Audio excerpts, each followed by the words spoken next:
سورہ ہود رکوع نمبر 5 آیت نمبر 60۔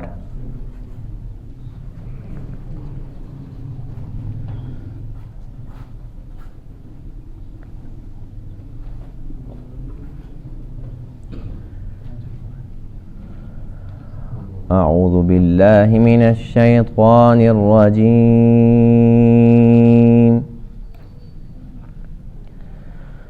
بسم اللہ الرحمن الرحیم۔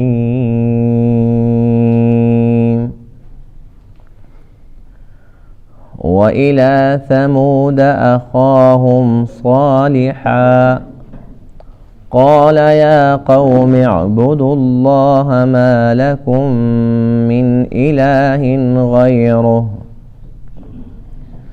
هو أنشأكم من الأرض واستعمركم فيها فاستغفروه ثم توبوا إليه إن ربي قريب مجيب۔ قالوا يا صالح قد كنت فينا مرجوا قبل هذا أتنهانا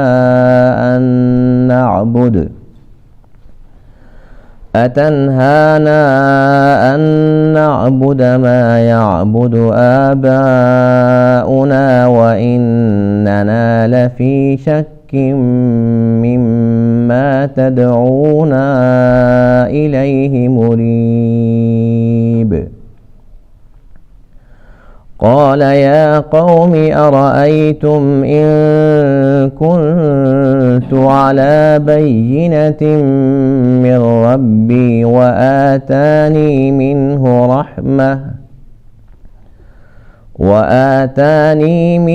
رحمة فمن ينصرني من الله إن عصيته فما تزيدونني غير تخسير۔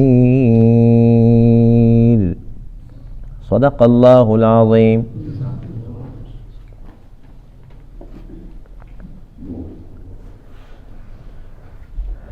آج کے درس میں آیت کریمہ میں قوم ثمود کا تذکرہ ہے، جن کی طرف اللہ تعالیٰ نے حضرت صالح علیہ نبینا علیہ السلام کو نبی بنا کر بھیجا۔ حضرت صالح علیہ السلام نے بھی اپنی قوم کو سب سے پہلے دعوت توحید دی، جیسا کہ ہر ایک پیغمبر کی سب سے پہلی دعوت توحید رہی۔ آپ نے ارشاد فرمایا کہ اے میری قوم، اللہ تعالیٰ کی عبادت کرو، اللہ کے علاوہ اور کوئی بھی الہ نہیں ہے۔ اللہ تعالیٰ کا تعارف کرایا کہ جس رب نے تمہیں پیدا فرمایا، زمین کے اندر آباد فرمایا، اللہ تعالیٰ کی تمام نعمتوں کو تم استعمال کرتے ہو، پھر تم بتوں کے پاس کیوں جاتے ہو؟ بتوں کے پاس تو کچھ بھی اختیار نہیں ہے، اور اگر تمہیں کوئی بھی ضرورت ہے تو تم اللہ تعالیٰ سے مانگو۔ اللہ تعالیٰ قریب بھی ہے، مجیب بھی ہے، ہر ایک کے قریب ہے، شرک سے بھی زیادہ قریب ہے، ہر ایک کی دعا سنتا بھی ہے، قبول بھی فرماتا ہے۔ تو ایسے رب کے ہوتے ہوئے تمہیں کیا ضرورت پیش آ گئی کہ تم بتوں کے پاس جاتے ہو، جو اپنے وجود کے اندر بھی تمہارے محتاج ہیں؟ تم نے خود ان کو بنایا ہے، گھڑا ہے، کھڑا کیا ہے، وہ گر جاتے ہیں، پھر ان کو کھڑا کر دیتے ہو۔ نہ وہ خود بن سکتے تھے، نہ وہ خود کھڑے ہو سکتے ہیں، تو اتنے بے اختیار، اتنے کمزور، کیا یہ بھی الہ ہو سکتے ہیں؟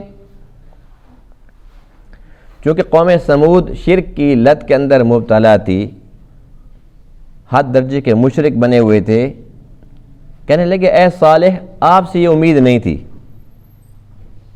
کہنے لگے آپ تو بڑے سمجھدار معلوم ہوتے تھے، ہمیں تو بڑی آپ سے امیدیں تھی، آپ نے یہ کیا بات کر دی؟ کیا ہم اپنے باپ دادا کے طریقے کو چھوڑ دیں؟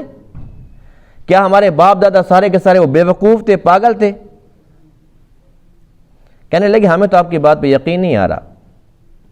ایک یہ کہ آپ اللہ کے نبی ہیں، دوسرا یہ کہ بھی سارے کے سارے کام ایک اللہ کرتا ہے، یہ بات ہماری سمجھ میں نہیں آ رہی۔ آپ نے ارشاد فرمایا بات یہ ہے کہ جو میں جانتا ہوں وہ تم نہیں جانتے.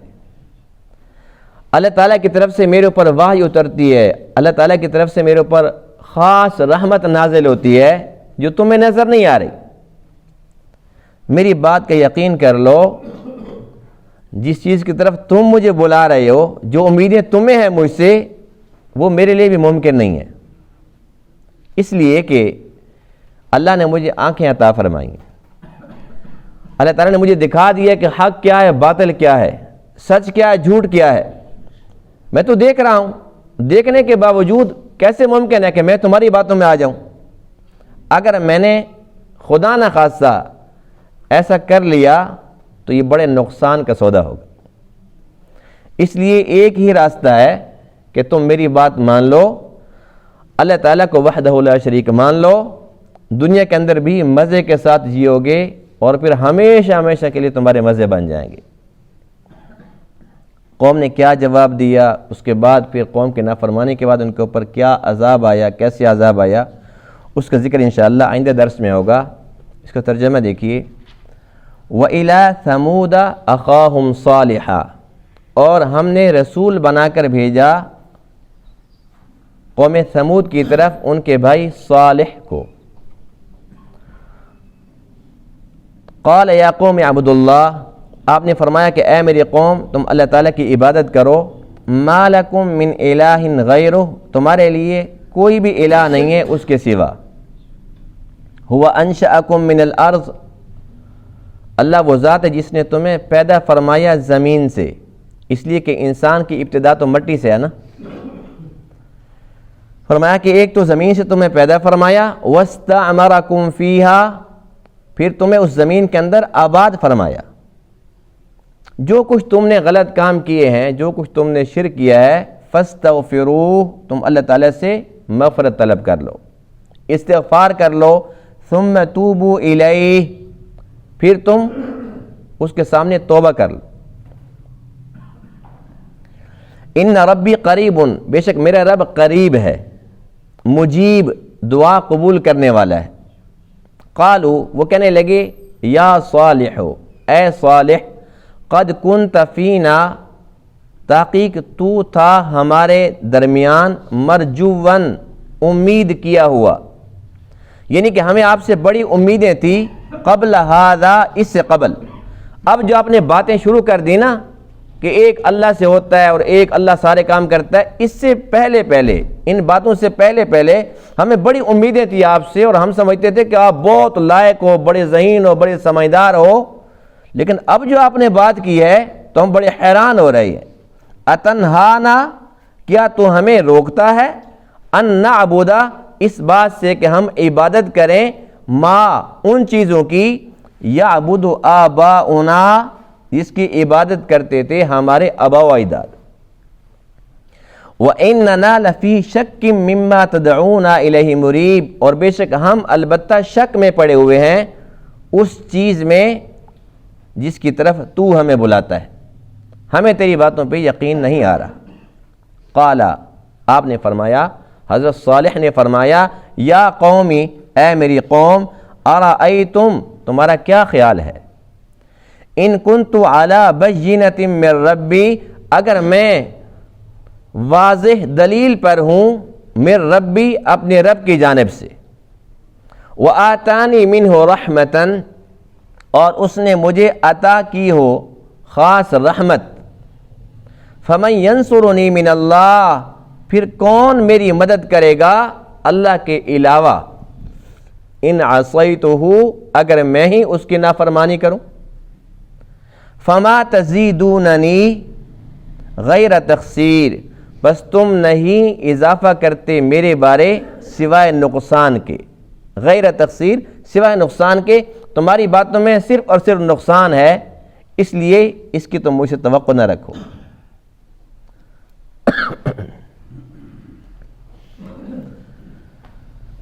گزشتہ درس میں قوم عاد کا تذکرہ تھا. قوم عاد کے بعد پھر قوم ثمود کا نمبر آتا ہے, اور نوح علیہ السلام کے بعد تقریباً 2500 سال کے بعد قوم عاد کو عروج نصیب ہوا تھا۔ ان لوگوں نے ایک تو شرک کیا تھا، دوسرا ان لوگوں نے تکبر کیا اور انتہا درجے کا تکبر کیا۔ پھر اس کے بعد اپنے انجام کو پہنچے۔ اللہ تعالیٰ نے ہوا کے ذریعے ان تمام کو ختم فرما دیا۔ قوم عاد جب ختم ہو گئی، اس کے بعد پھر قوم ثمود آئی، تو کتنے عرصے کے بعد؟ ایک روایت میں ہے کہ 100 سال بعد، دوسری روایت میں ہے کہ 200 سال بعد، یعنی کہ 2 صدیاں گزر گئی۔ اس کے بعد پھر اللہ تعالیٰ نے صالح علیہ السلام کو نبی بنا کر بھیجا، اس لیے کہ یہ بڑا لمبا عرصہ ہے، 2 صدیاں گزر گئی۔ اس دوران پھر لوگ شرک کے اندر پڑ گئے، اور جب بھی لوگ شرک کے اندر پڑتے تھے، اللہ تعالیٰ کوئی نہ کوئی نبی مبعوث فرما دیتا تھا، تاکہ وہ لوگوں کو سمجھائیں کہ تمہارے دنیا کے اندر آنے کا مقصد کیا ہے۔ اللہ تعالیٰ نے تمام مخلوقات کو انسان کی خدمت کے لیے پیدا فرمایا، اور انسان کو صرف اور صرف اپنی بندگی کے لیے۔ اللہ تعالیٰ نے عالم ارواح کے اندر ہی یہ بات سب کو سمجھا دی تھی، اور وعدہ الست کے اندر سب نے اقرار بھی کر لیا تھا۔ اس کے بعد اللہ تعالیٰ پابند نہیں تھا کہ وہ اپنے نبی بھیجے اور وہ وعدہ ان کو یاد کرائیں۔ یہ صرف اور صرف اللہ کی رحمت تھی، اس کا فضل تھا۔ اللہ کو پتہ تھا خلق الانسان ضعیفا، کہ میں اس کا خالق ہوں، میں نے اس کو بڑا کمزور پیدا کیا ہے، یہ بھول جائے گا، تو یاد دہانی کے لیے پھر نبیوں کا سلسلہ جاری فرمایا۔ لیکن ہر دور کے اندر اکثریت نافرمانوں کی رہی، اور قیامت تک اسی طریقے سے ہمیشہ اکثریت برے لوگوں کی رہے گی۔ آپ اس وقت دیکھ لو پوری دنیا کے اندر کہ مسلمان کتنے ہیں اور باقی سارے کے سارے کافر کتنے ہیں، اور پھر مسلمانوں کے اندر دیکھ لو کہ جو اپنے آپ کو مسلمان اور مومن کہلواتے ہیں، ان کے اندر موحد کتنے اور مشرک کتنے ہیں۔ پھر جو لوگ مومن ہیں، موحد ہیں، ان میں سے پھر نمازی کتنے ہیں۔ ایک گھر میں 10 بندے ہیں، صحیح العقیدہ ہیں، عقیدہ بالکل درست ہے، لیکن نمازی کتنے ہیں؟ تو اکثریت ہمیشہ نافرمانوں کی رہے گی۔ لیکن اللہ فرماتے ہیں وَلَوْ أَعْجَبَكَ كَثْرَةُ الْخَبِيثِ، اگرچہ آپ کو خبیث چیز کی کثرت تعجب میں ڈالے گی، لیکن اس سے مرعوب نہیں ہونا، اس سے متاثر نہیں ہونا۔ ہمیشہ اللہ تعالیٰ حق والوں کے ساتھ ہوتا ہے، بے شک تعداد میں کتنے ہی کم کیوں نہ ہوں۔ غزوہ بدر میں دیکھ لو، احد میں دیکھ لو، حنین میں دیکھ لو، ہمیشہ اللہ تعالیٰ حق والوں کے ساتھ رہا ہے۔ تو قوم سمود یہ مشرک بھی تھے، اور اس کے ساتھ ساتھ ذہین بھی تھے انتہا درجے کے، اور اپنے ذہن کے بل بوتے پہ ان لوگوں نے پھر وہی کام کیا جو قوم عاد نے کیا تھا، تکبر۔ اللہ تعالیٰ کو تکبر تو بالکل ہی برداشت نہیں ہے۔ شیطان نے کیا تھا، اللہ تعالیٰ نے اس کی تمام عبادت اس کے منہ پہ مار دی، دفع ہو جا، فَخْرُجْ مِنْهَا فَإِنَّكَ رَجِيمٌ، اے مردود نکل جا، وَإِنَّ عَلَيْكَ لَعْنَتِي إِلَىٰ يَوْمِ الدِّينِ، قیامت تک کے لیے تیرے پر لعنت پڑتی رہے گی۔ ان لوگوں نے کیا کام کیا؟ قوم عاد کے سارے واقعات ان کے سامنے تھے۔ ان لوگوں کا مشغلہ یہ تھا کہ یہ بہت بڑے بڑے پہاڑوں کے اندر ایک چھوٹا سا دروازہ بناتے تھے، دروازہ بنا کے پھر اندر کمرے بناتے تھے۔ پہاڑوں کو اس دور میں تراشنا، آج کل تو جدید مشینری ہے، اس وقت یہ دور نہیں تھا، لیکن پھر پہاڑوں کو کاٹنا، تراشنا، یعنی اتنا بڑا پہاڑ ہے، بظاہر ایک دروازہ نظر آ رہا ہے، لیکن اندر پورا کا پورا ایک شہر بسا ہوتا تھا۔ اور پھر اس پتھر کے اوپر اس طریقے سے وہ بہترین قسم کے نقش و نگار کرتے تھے کہ آج یعنی کہ کپڑے کے اوپر بھی کرنا بڑا مشکل ہوگا، جس طریقے سے وہ پہاڑ پتھر کے اوپر کر لیتے تھے۔ اور پھر جب یہ لوگ اپنے گھر بنا لیتے تھے، پھر کہتے تھے کہ ہاں اب بتاؤ، یہ جو اللہ سے ڈراتے ہیں اللہ کا یوں عذاب آ جائے گا اور ایسے آ جائے گا، بھئی اب جو ہمارے گھر ہیں کتنے محفوظ اور کتنے مضبوط ہیں، یہاں تو ہمیں اللہ بھی کچھ نہیں کر سکتا۔ جب ان لوگوں نے ایسی ایسی حرکتیں کی، پھر اللہ نے اپنی قدرت دکھائی کہ بے شک تمہارے گھر بڑے مضبوط ہوں، لیکن میری قدرت کے سامنے بہت کمزور ہیں، میرا مقابلہ کون کر سکتا ہے؟ تو اللہ تعالیٰ نے ان مضبوط گھروں کے ہوتے ہوئے ان کو انہی گھروں کے اندر تباہ و برباد فرما دیا تھا۔ تو حضرت صالح علیہ السلام نے ان کو سب سے پہلے دعوت توحید دی، یا قوم اعبدوا اللہ، اے میری قوم کے لوگوں اللہ تعالیٰ کی عبادت کرو، ما لکم من الہ غیرہ، اس کے علاوہ کوئی بھی الہ نہیں ہے تمہارا۔ اللہ کا تعارف کرایا، جو اللہ کے نبی ہوتے ہیں وہ اللہ کا تعارف کراتے ہیں مخلوق میں۔ جس طریقے سے جب فرعون نے پوچھا تھا اے موسیٰ تیرا رب کیسا ہے، تو آپ نے کیا فرمایا کہ وہ مجھے کھلاتا ہے، ہوا یطعمنی ویسقین، کھلاتا ہے پلاتا ہے، وہ میرا خالق ہے میرا رازق ہے۔ تو اللہ کے جو نبی ہوتے ہیں وہ اللہ تعالیٰ کا تعارف کراتے ہیں۔ تو آپ نے تعارف کرایا ہوا انشأکم من الارض، جس نے زمین سے تمہیں پیدا فرمایا۔ تم سب کے سب آدم کی اولاد ہو، آدم کو اللہ تعالیٰ نے مٹی سے پیدا فرمایا، مٹی زمین سے لی تھی، تم سب کو زمین سے پیدا فرمایا، واستعمرکم فیہا، پھر اس کے اندر تمہیں آباد فرمایا۔ پھر کیا وجہ ہے کہ تم نے اس رب کو چھوڑ دیا، اس رب کو بھلا دیا اور تم بتوں کے پیچھے پڑ گئے؟ ان بتوں کے پاس تو کوئی اختیار نہیں ہے۔ آپ نے بڑا ہی سمجھایا لیکن انہیں بات سمجھ نہ آئی، الٹا وہ یہ کہنے لگے قد کنت فینا مرجوا قبل ھذا، اے صالح اس سے قبل تو ہمیں بڑی امیدیں تھی آپ سے، ہمیں یہ لگتا تھا کہ آپ کو بہت بڑا کام کریں گے، بڑے ذہین ہیں بڑے سمجھدار ہیں، آج آپ نے ایک ایسی بات کر دی۔ مشرکین کو سب سے زیادہ چڑ عقیدہ توحید سے ہوتی ہے، وہ ساری کی ساری باتیں ان کو برداشت ہوتی ہیں، وہ کہتے ہیں بس ہمارے بتوں کے خلاف کوئی بات نہ ہو۔ اور اللہ تعالیٰ کو سب سے زیادہ نفرت ہے تو شرک سے ہے۔ اب یہ مشرک اس بات سے بڑے حیران ہو رہے ہیں کہ آپ نے کیسی بات کر دی ہمارے الہوں کے خلاف کہ یہ بے اختیار ہیں، ان کے پلے کچھ بھی نہیں ہے، یہ کیسے ممکن ہے؟ اب انہیں امید کیوں تھی؟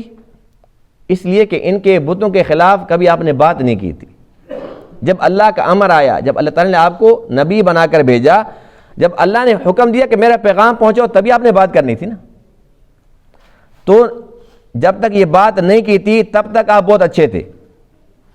یہی معاملہ دیکھ لیں حضور خاتم النبیین علیہ الصلوۃ والسلام کے ساتھ، جب تک آپ نے لوگوں کو دعوت توحید نہیں دی تھی تب تک وہی لوگ کیا کہتے تھے کہ آپ صادق الامین ہیں، اپنی امانتیں رکھواتے تھے اور بہت زیادہ احترام کرتے تھے۔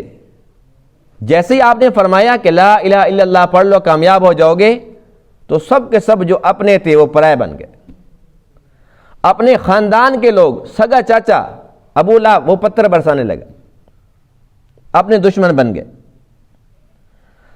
تو مشرکین کو اس چیز سے بڑی تکلیف ہوتی ہے کہ انہیں وحدانیت کی بات کی جائے، اور آج کل کے جو مشرک ہیں انہیں بھی اس بات سے تکلیف ہوتی ہے، اللہ تعالیٰ کی وحدانیت کی بات آ جائے نا تو ان کو بڑی تکلیف ہو جاتی ہے۔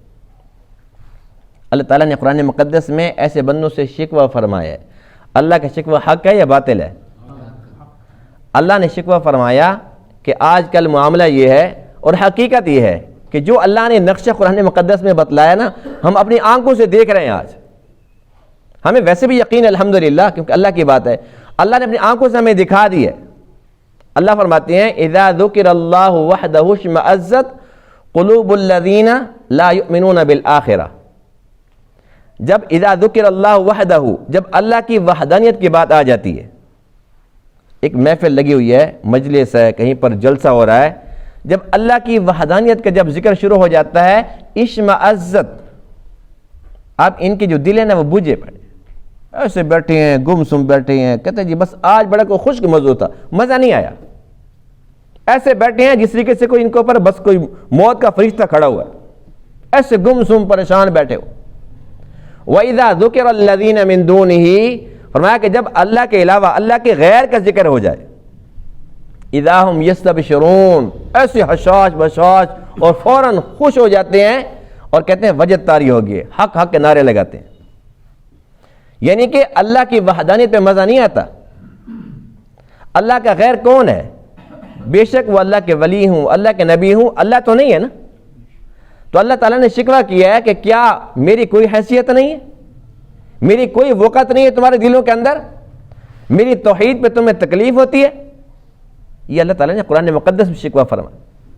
اور حقیقت یہ ہے کہ اس وقت ہم اپنی آنکھوں سے دیکھ رہے ہیں ایسی محفلوں کے اندر اگر توحید کے اوپر کوئی بات ہوتی ہے تو بیچارے گم سم بیٹھے ہوتے ہیں، اور جب بات آ جاتی ہے کسی کرامات کی، ہم تو کرامات کو مانتے ہیں لیکن آج کل کرامتیں بھی تو ایسی ہیں نا، نعوذ باللہ من ذالک، گھڑی ہوئی، یعنی عقل مند بندہ تو اس کو ماننے کے لیے تیار ہی نہیں ہے۔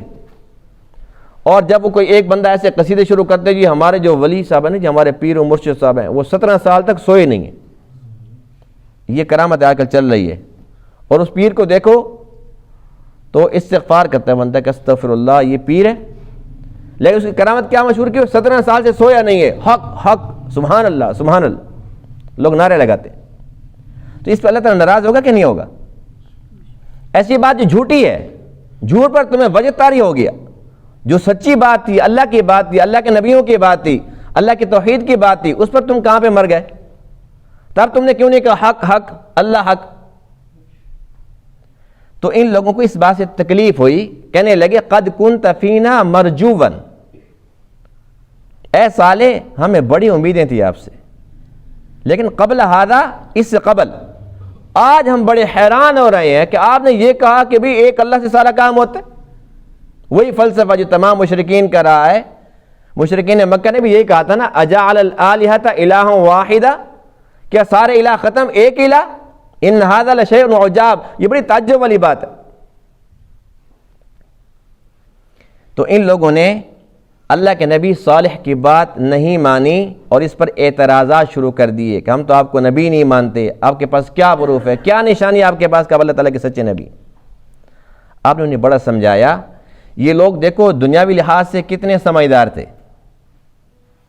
ان لوگوں کا جو علاقہ تھا تبوک سے لے کر وادی قرا تک تقریباً 1700 دیہات اور شہر، کافی ساری آبادی پر مشتمل ان کا علاقہ تھا۔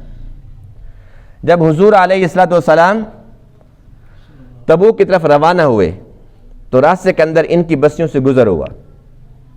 اللہ کے نبی نے صحابہ کرام کو حکم دیا کہ یہاں سے تیزی سے گزرو، اس لیے کہ یہاں پر اللہ تعالیٰ کا عذاب اترا تھا۔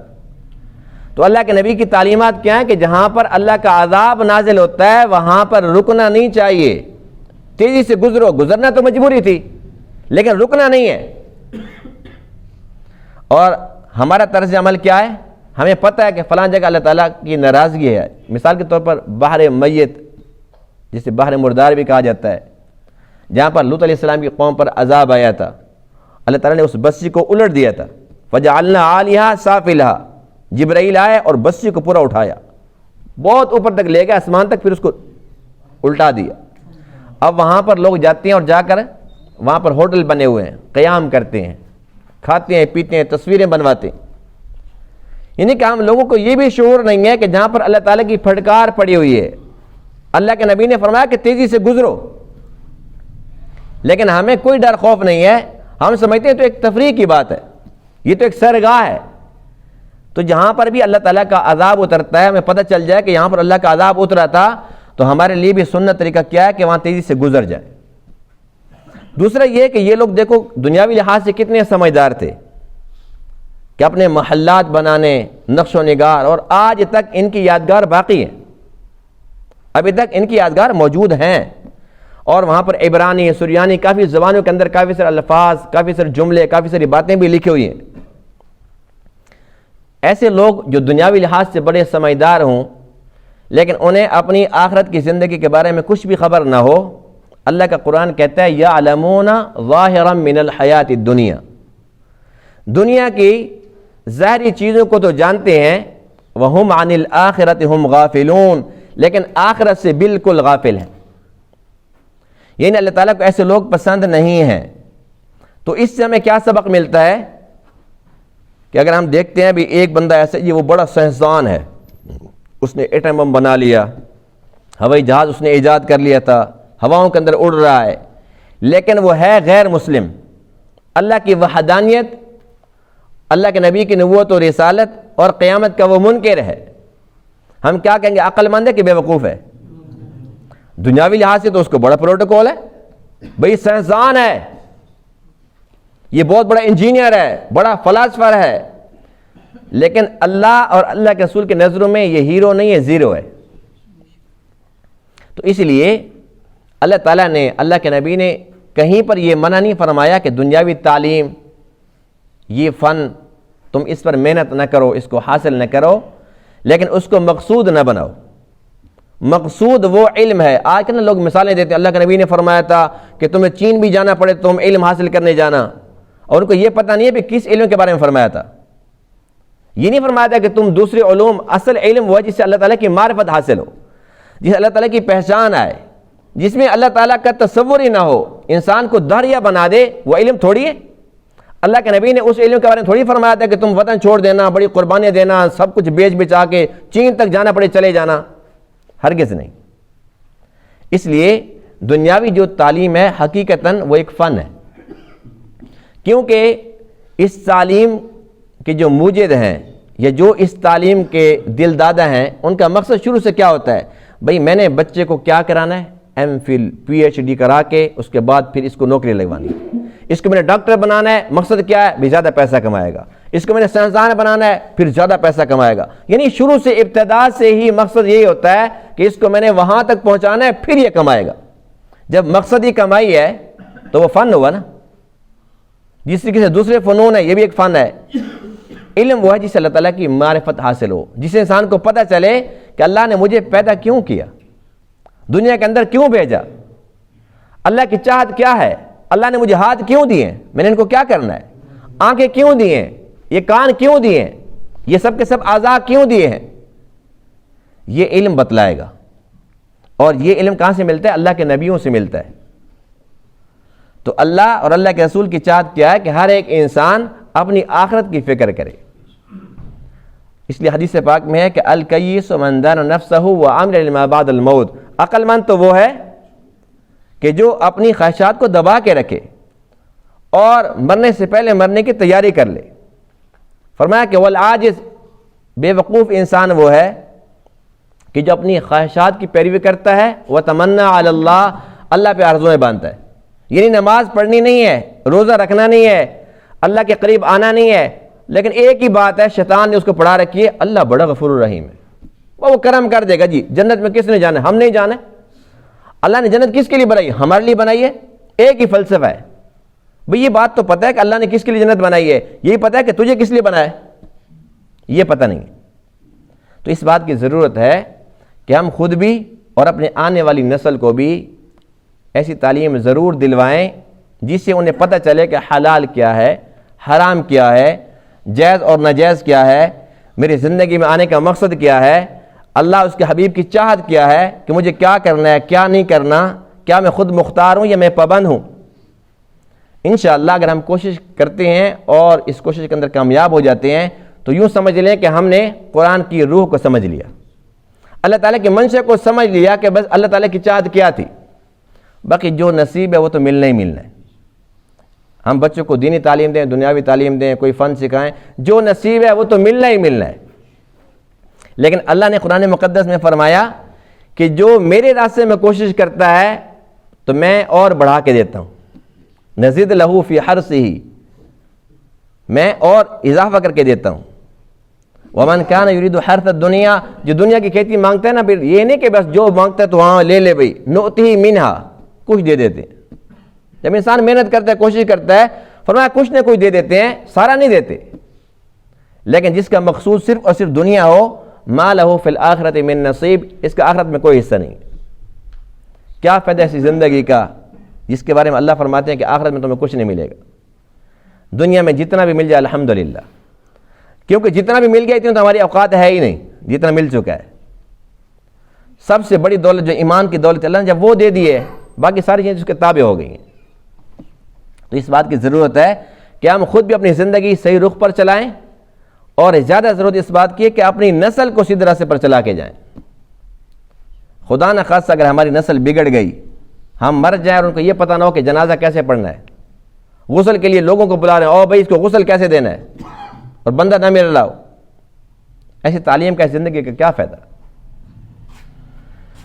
اللہ تعالیٰ تمام باتوں کو سمجھنے عمل کرنے کی توفیق عطا فرمائے۔ وآخر دعوانا الحمدللہ رب العالمین۔